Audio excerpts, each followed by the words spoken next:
1 dari 3 pelajar hari ini itu ada kondisi mental tidak sehat.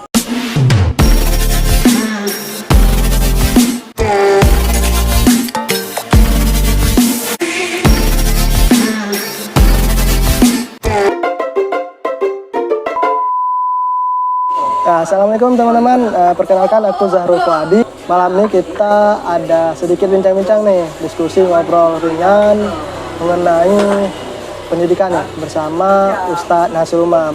Yuk mari kita sapa dulu narasumber kita. Assalamualaikum Ustadz. Assalamualaikum warahmatullahi wabarakatuh. Gimana kabarnya malam ini Ustadz? Alhamdulillah malam ini baik, hanya sedikit risau saja. Risau kenapa tuh Ustadz?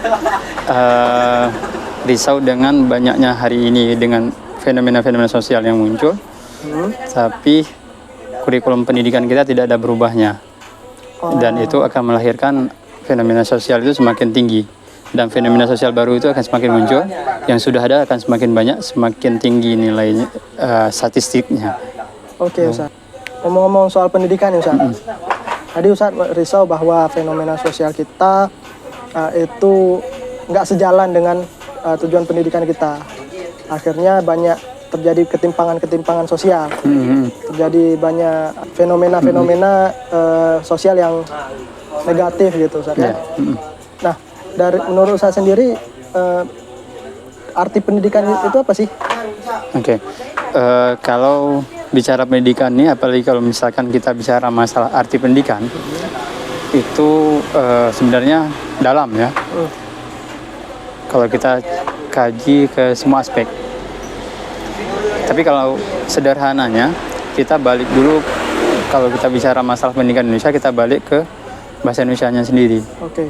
Ya, dalam kamus KBBI, itu pendidikan itu diartikan dengan proses perubahan sikap.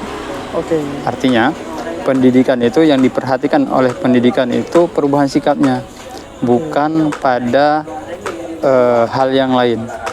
Artinya maksud hal yang lain, fokusnya itu pada perubahan sikap yang dialami oleh peserta didik, itu yang paling penting.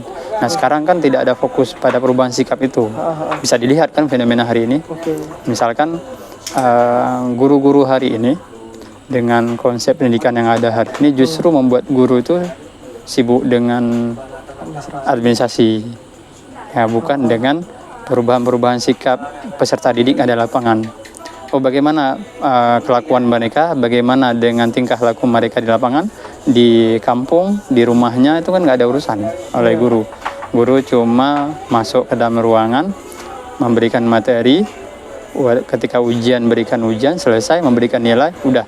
Yang perlu diperhatikan sama guru hanya bagaimana si murid ini nilainya bagus, itu aja. Si murid itu nilainya tinggi, bisa ikut olimpiade, menang olimpiade, nama sekolahnya bagus. Kemudian guru hanya mengumpulkan itu saja, jadi tidak peduli bahwasanya siswa yang olimpiadenya ini banyak prestasinya dan sebagainya, sikapnya itu sehari-hari gimana, jujur tidaknya, manipulatif atau tidak, bagaimana kepekaan dia dengan sosial, itu kan nggak diperhatikan. Ya, itu jadi kalau melihat ke makna pendidikan dengan KBBI tadi, ini hampir dikatakan tidak ada proses. Udah nggak sesuai lah. Udah nggak sesuai gitu. Oke, jadi tadi makna pendidikan itu kalau dilihat dari KBBI artinya kan perubahan sikap. Tapi rupanya di fakta sosial yang ada justru guru selaku pendidik itu tidak menjalankan itu. Justru mereka sibuk dengan administrasinya. Justru sibuk dengan angka-angkanya, jadi perubahan sikap itu nggak terjadi. Ya, kita juga nggak bisa katakan itu salah guru, tapi guru itu menjalankan sistem. Nah, harusnya sistem itu yang membentuk para guru itu pertama menjadi teladan. Sekarang kan nggak ada sistem yang membentuk guru menjadi teladan. Kemudian yang membentuk para guru ini fokus pada perubahan sikap, dan itu adalah target utama. Nggak ada. Nah, justru akhirnya apa? Ketika tidak ada sistem seperti itu, bahkan mengenai fenomena-fenomena sikap ini, justru guru yang di depan. Ya, sesuai dengan pepatah yang terkenal dulunya di kita, bahwasanya guru kencing berdiri, murid murid kencing. kecil lari. Oh, Lihat guru satu kesalahan, dia bisa lakukan 10 kesalahan. oke. Berarti ini nggak sepenuhnya kesalahan guru Ustaz ya, Ya, tapi lebih ke sistem. sistem. Nah, menurut saya sendiri kenapa sistem bisa membentuk guru selaku pendidik, tapi yang terus jadi kambing hitam adalah gurunya. Padahal yang salah adalah sistem. Itu kenapa tuh bisa? Ya karena yang menjalankan di lapangan kan guru.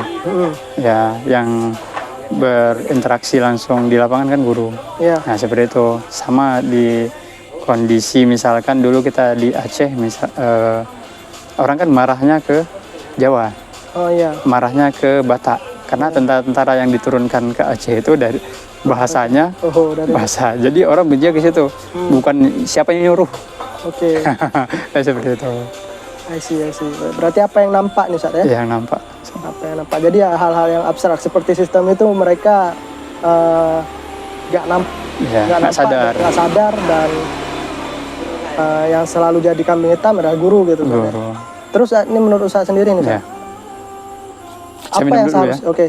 Silakan Ustaz. Ini ada teh Ustaz ya. Oke. Terus kalau minum dulu nggak apa. Ya Bapak lanjut gitu. Ya, Yang terjadi itu seharusnya seperti apa? Oke. Ini kan fenomena sosialnya seperti ini dan guru selalu jadi kambing hitam dan ternyata sistem yang salah. Nah, seharusnya seperti apa tuh Ustaz? Oke.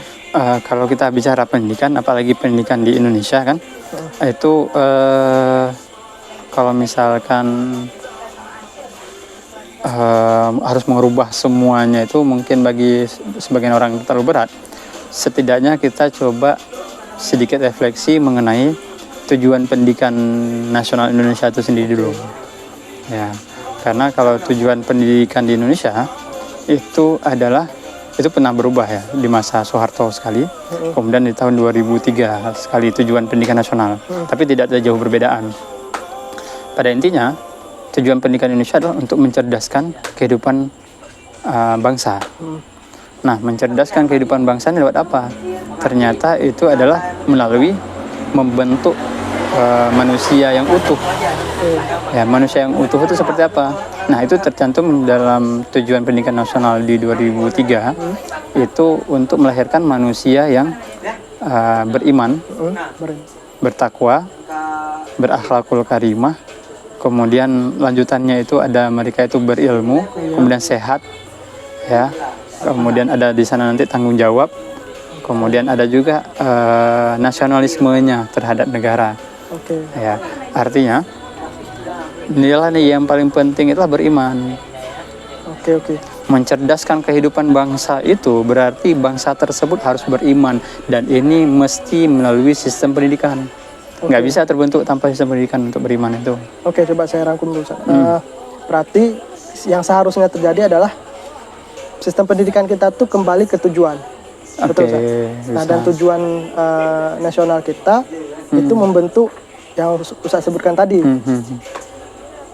Nah, banyak poin itu Ustaz kan yang menjadi tujuan. Nah, di antara karena yang disebutkan tadi adalah yang pertama itu membentuk manusia yang beriman dan bertakwa. Artinya pendidikan agama itu yang menjadi prioritas harusnya tuh. Oh, iya. Karena kan yang disebutkan di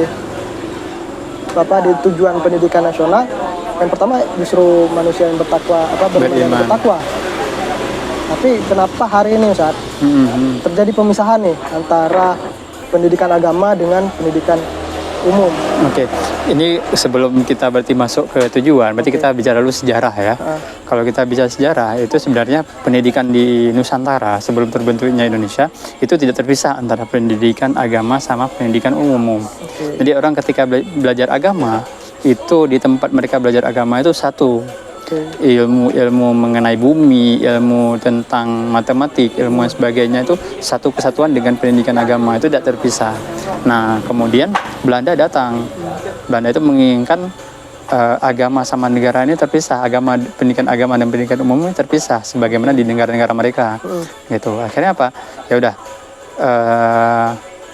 kalian orang-orang pribumi terutama di pondok-pondok pesantren itu kalian belajar agama saja tapi tidak menyentuh dengan ilmu umum. Oke. Dulu nggak terpisah, yang namanya orang belajar agama satu kesatuan. Oke. Nah, semenjak abad 20 di awal abad 20 itu dipisah sama Belanda. Jadi pesantren itu nggak boleh ngajarin ilmu umum.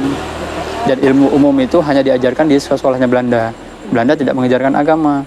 Seperti itu. Jadi di pondok pesantren nggak boleh ngajarin ini.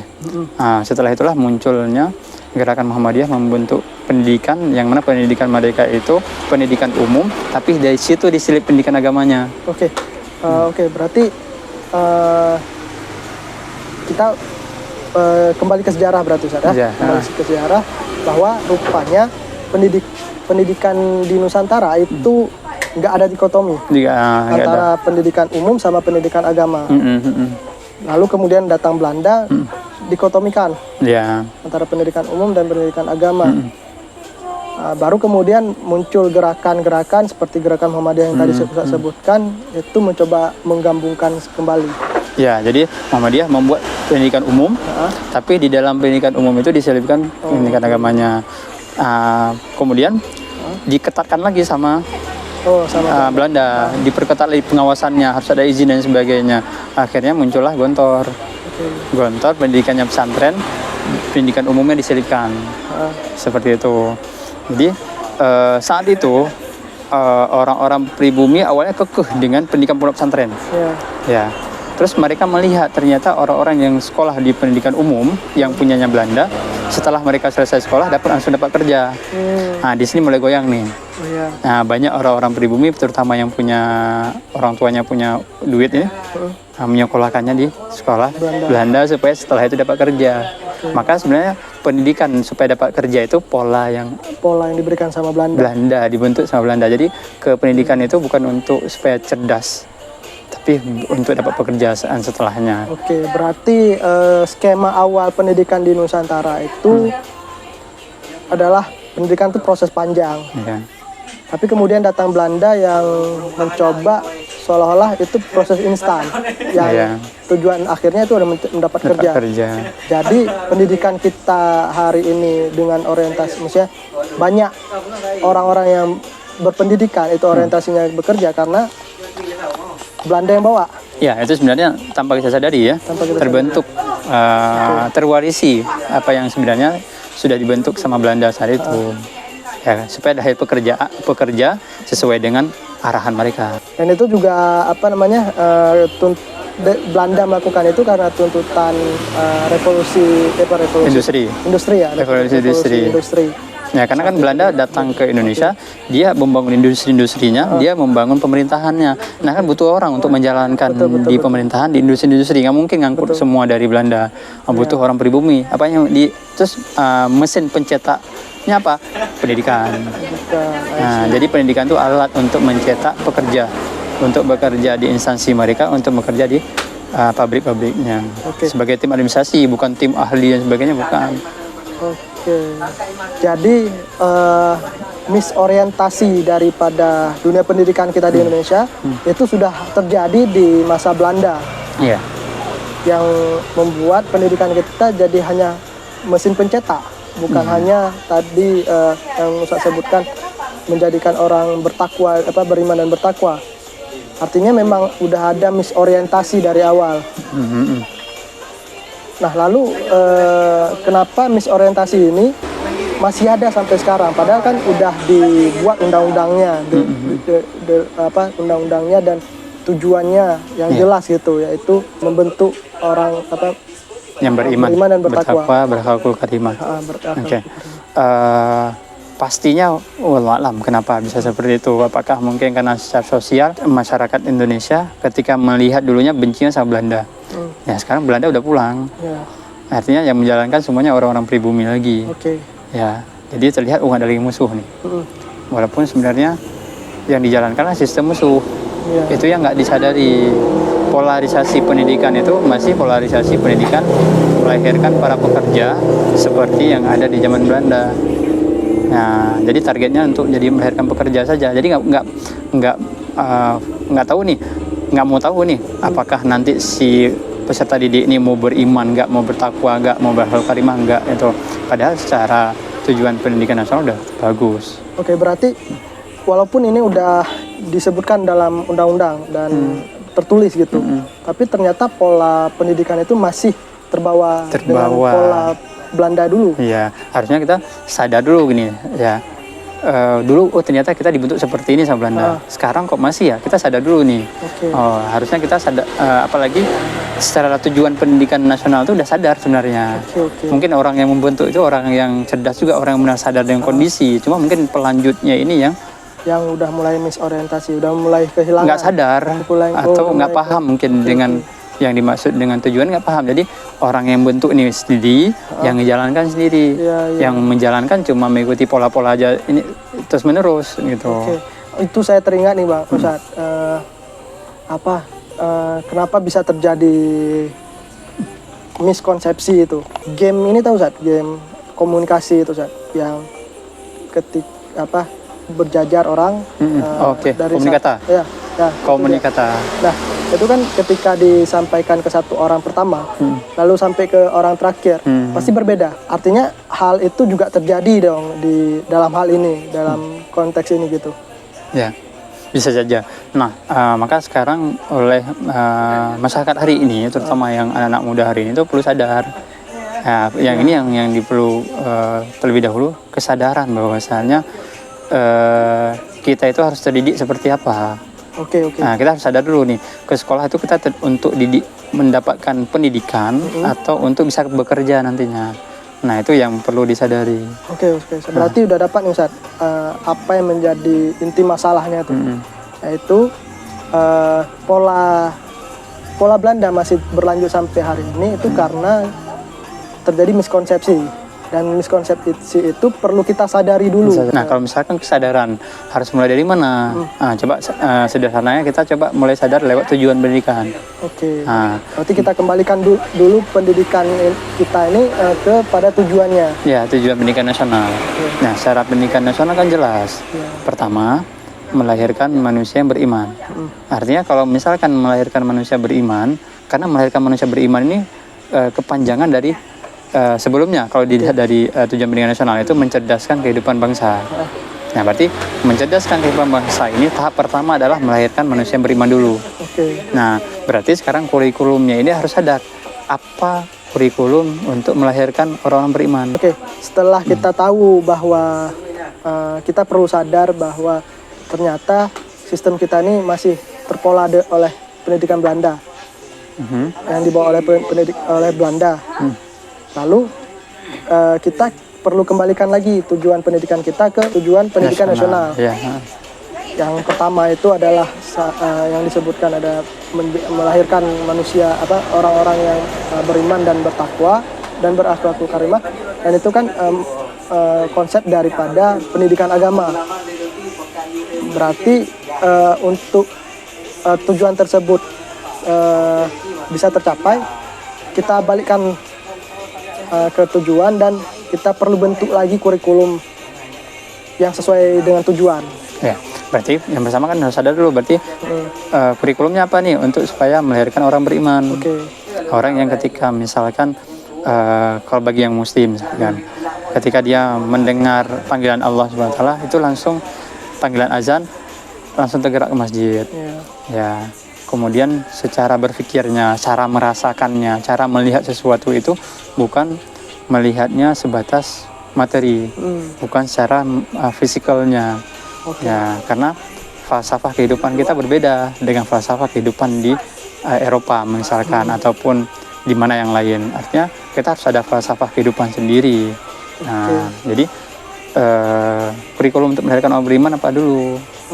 Nah, soalnya sekarang tujuan itu ada, tapi orang sekarang kita bisa melihat ketika misalkan panggilan Allah SWT di masjid misalkan, berapa persen yang hadir, berapa persen yang mengabaikan, berapa persen yang menunda. Ya, ini kan indikasi daripada beriman, dan itu nggak bisa misalkan dinilai dengan angka. Artinya penilaian dalam sebuah pendidikan itu tidak menggunakan semata-mata angka. Apalagi kalau pendidikan itu perubahan sikap, yang dilihatkan sikap, perubahan sikapnya seperti apa. Nah, orang-orang yang beriman itu indikasinya bisa dilihat kan dalam Al-Quran seperti apa sikap-sikap mereka beriman itu. Nah, itu yang harus dibentuk. indikator-indikator orang beriman itu terbentuk. Nah, kurikulumnya apa? Itu yang pertama beriman ya. Yang kedua bertakwa. Orang bertakwa itu harusnya takut dong dengan nilai-nilai dosa dan kemurkaan Allah. Nah, beda pendidikan di Eropa. Eropa kan menafikan hal tersebut, sedangkan mencerdaskan kehidupan bangsa di Indonesia itu harus dengan beriman dan bertakwa. Kalau di Eropa itu membuang itu semua. Nah, kenapa sekarang di Indonesia itu orangnya nggak cerdas-cerdas, nggak bisa membangun negeri ini? Karena memang secara konsep kita mencerdaskan bangsa itu nggak terbentuk. Beriman, bertakwa, berakhlak karimah itu nggak terbentuk. Gitu. Orang bertakwa harusnya itu takut sama dosa, sama kemurkaan Allah. Sekarang justru kenapa pamer dosa? Nah, biasa saja kalau misalkan ada dosa dia pamerkan. Nah, kayak di TikTok itu Ustaz ya. Ya. Sekarang kita nggak bisa nyalahin TikTok. Iya sih. Nah, itu kan nyala Ustaz ya. Ya, itu hasil daripada masyarakat. Masyarakat. Seperti apa mereka dididik. Ya.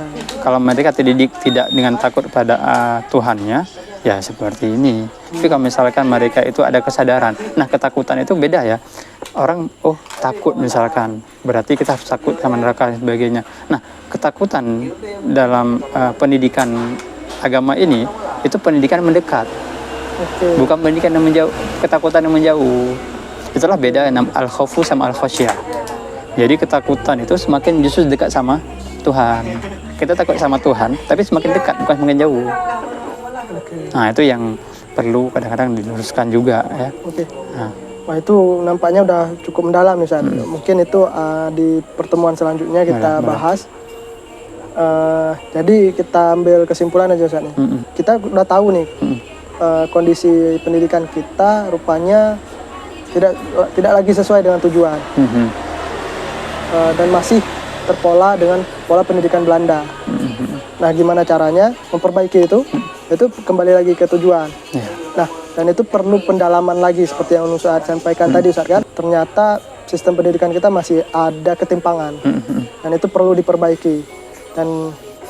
Dan untuk memperbaikinya kita perlu mengkaji lebih dalam seperti yang Ustaz sampaikan tadi. Mungkin di episode selanjutnya nih Ustaz kita lanjut untuk membedah bagaimana supaya pendidikan ideal sesuai dengan tujuan pendidikan nasional itu bisa terwujud gitu. Oke, baik, sebelum nanti kita ini akhiri di sini, kita coba analisa lebih kritis ya mengenai tujuan. Tujuan tadi kan beriman, bertakwa, berakhlakul karimah. Berakhlakul karimah berarti kan fenomena sosial itu sangat sedikit. Nah, seharusnya kebaikan-kebaikan bersikap yang lahir dalam sosial itu sangat banyak. Nah, akan menjadi contoh bagi dunia, bukan justru mengkhawatirkan. Jadi orang nggak perlu khawatir. Ketika memang ada tadi keimanannya, maka lahir ketakwaan, maka akan lahir akhlak yang bagus. Nah, nanti ada keterampilan. Nah, keterampilan itu dibangun bukan keterampilan skill dan sebagainya, bukan sebatas skill, tapi dia itu ada makna, tujuan. Ada tujuan ibadah. Itu yang terbangun. Inilah manusia yang cerdas. Karena manusia yang cerdas versi agama itu bukan mereka hanya cerdas berpikir, cerdas skillnya, tapi adalah mereka yang terhubung, apapun yang dilakukan itu terhubung dan nilai-nilai fundamental keimanannya. Inilah yang disebut dengan orang-orang yang cerdas. Nah, kalau Rasulullah itu menyebutkan al-kaisu man dana nafsahu wa amila lima ba'dal maut. Orang cerdas itu orang yang mampu melihat dirinya sendiri, orang yang mampu muhasabah diri. Yang kedua, dia itu mampu beramal untuk kehidupan setelah kematian yang tidak terlihat. Nah, itu orang yang cerdas. Ya. Berarti kalau orang yang hanya berbuat untuk hari ini, itu orang yang tidak cerdas. Nah, sebatas untuk kehidupan hari-hari ini itu tidak cerdas. Kalau memang versi beriman, kemudian keterampil, kemudian dia nanti ada sehat. Nah, sehat itu bagian daripada tujuan pendidikan nasional. Sehat itu ada dua, sehat secara mental, sehat secara fisik. Harusnya fenomena sosial mengenai kesehatan mental itu nggak muncul. Nah, kalau di pendidikan itu ada tujuan itu. Nah, masalahnya dalam tujuan dan pendidikan yang tertuangkan real hari ini nggak ada fokusnya ke mental tadi, kesehatan mental. Justru 1 dari 3 pelajar hari ini itu ada kondisi mental tidak sehat. Nah, apakah dari stres, apakah nanti overthinking, depresi, ataupun anxiety, kecemasan dan sebagainya. Itu pasti ada 1 dari 3. Itu ada sebuah penelitian ya. Ya. Nah, kok ada seperti itu? Berarti sepertiga pelajar hari ini dong Iya, sangat banyak. betul. Nah, pendidikan itu menyelesaikan itu dong. Bahkan bukan menyelesaikan, mencegah terjadi Mencegah. dari awal, dari penanaman keimanan dan sebagainya itu kan untuk mencegah terjadi tidak sehatnya secara mental. Kemudian sehat secara fisik. Oke. Sekarang nggak ada kurikulum bagaimana makan yang sehat, minum yang sehat. Iya, Kan kita nggak terdidik. iya, Jajan yang sehat seperti apa kita nggak terdidik. iya. Makanan kita, bagaimana kebutuhan kalori dalam tubuh kita. Kalau kita nggak mengkaji sendiri, secara kurikulum pendidikan nggak dididik. Iya, nggak diberikan stimulus itu. Nggak ada. Maka penyakit tren bagi anak-anak muda kan sekarang lambung, kanker, ya, sinus. Wow. Penyakit tren ya. Ya, bagi anak muda. Belum lagi penyakit mental ya. Iya. Ya, itu jadi kita balik aja ke tujuan, terapin tujuan itu sebenarnya hal yang sederhana untuk kita berpikir saat ini supaya tadi fenomena-fenomena sosial itu tidak terjadi, dan itu pendidikan yang menyelesaikan. Kalau pendidikan sekarang nggak diubah, nggak dikembalikan ke tujuan, ya udah kita akan menunggu masa bahwasanya fenomena sosial itu sangat tinggi dan drastis nanti di Indonesia. Oke, berarti fenomena sosial, obat dari fenomena sosial itu ada pendidikan. Pendidikan. Dari tujuan pendidikan tadi itu tergambar tuh bagaimana pendidikan bisa menyembuhkan fenomena sosial yang terjadi. Memang kita perlu memberikan perhatian lebih untuk pendidikan. Ya, harus ya mengubah sesuatu tatanan masyarakat. Pertama kali diubahlah pendidikan, dan pendidikan tidak terpecah. Sekarang pendidikan terpecah. Oke. Nah, terpecahnya apa? Orang bicara pendidikan nanti di sekolah formal. Iya. Itu satu terbelah cara berpikir kita. Karena memang cara berpikir kita udah dibelah sejak Belanda ya. Iya. Nah, sehingga dalam hal yang lain pun terbelah, pendidikan terbelah. Pendidikan itu ada pendidikan rumah, ya, pendidikan lingkungan, Ya, pendidikan di lembaga formal. Harusnya dinas pendidikan ini konsen ketiga-tiganya. Iya, sepakat. Kurikulum pendidikan di rumah seperti apa? Berarti sejak 0 sampai berapa tahun yang fokus di rumah itu punya konsep yang dikontrol sama Dinas pendidikan. ya, diedukasi, disupport, dikontrol, dievaluasi oleh dinas pendidikan. Kemudian pendidikan sosial, ya bagaimana sehari-hariannya, seperti itu. Kemudian baru di lembaga formal. Karena nanti kalau misalkan pendidikan hanya fokus di lembaga formal, itu bukan pendidikan seutuhnya. Nanti jatuhnya itu pengajaran. Betul, sepakat sih. Ini udah lumayan banyak nih saat insight-insight baru. Nanti kita lanjut lagi di lain waktu, insya Allah. Oke, makasih banyak Ustadz atas Siap. waktunya nih Ustadz. Siap, terima kasih sama-sama. Ya teman-teman, tadi kita udah diskusi banyak hal nih terkait pendidikan bersama narasumber kita Ustadz Nasrul Umam. Nah, bagi kawan-kawan yang ada opini tersendiri terkait dengan pendidikan, silakan komen aja di kolom komen. Dan bagi kawan-kawan juga yang ada ingin pertanyaan atau saran tentang tema apa yang ingin dibahas lebih lanjut, nah juga silakan komen. Terima kasih banyak Ustadz atas waktunya. Ya, sama-sama. Bagi yang penasaran, sampai jumpa di episode selanjutnya.